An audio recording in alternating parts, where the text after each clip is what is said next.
বিসমিল্লাহির রহমানির রহিম। আসসালামু আলাইকুম। সবাই কেমন আছেন?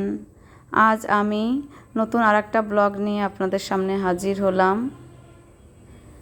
এই তো এখন সকালবেলা, সকাল থেকেই বৃষ্টি হচ্ছে। এটা আমার গতকালকের ব্লগ।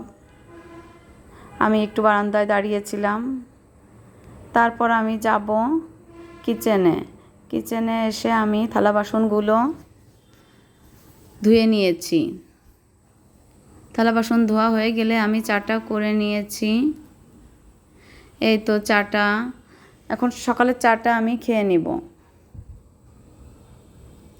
সকালের চাটা করে আমি সকাল থেকে কাজগুলো শুরু করব। সকাল থেকে কাজগুলো শুরু করলে তাড়াতাড়ি কাজগুলো সুন্দরভাবে করে শেষ করা যায়।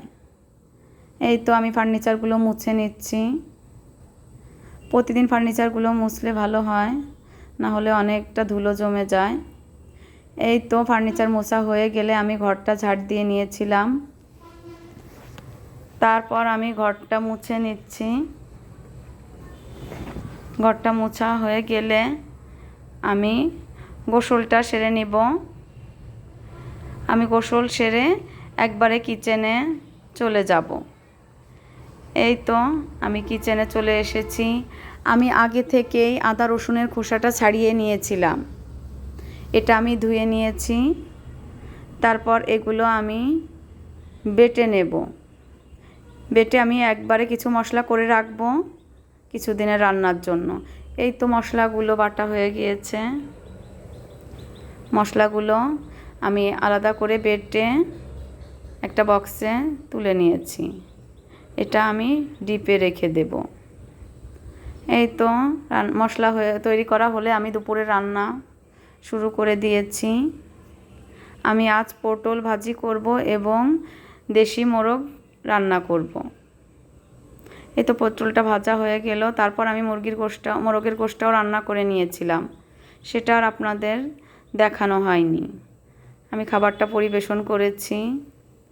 তো দুপুরবেলার খাবার ছোট মাছ, পটল ভাজি এবং মোরগের গোশ, এটা দিয়ে আমরা দুপুরের খাওয়াটা শেষ করেছিলাম। তারপর একটু রেস্ট নিয়েছিলাম। এই তো তারপর বিকালে আমি তালটা একটু পানি দিয়ে মেখে তালের রসটা বের করে নিচ্ছি। এটা বের করা হয়ে গেলে এখান থেকে কিছু তাল আমি পিঠা তৈরি করার জন্য রাখবো এবং কিছু তাল আমি দুধ দিয়ে রান্না করব। এই তো আমি পিঠা তৈরি করার জন্য এটা বক্সে ফ্রিজে রেখে দিব।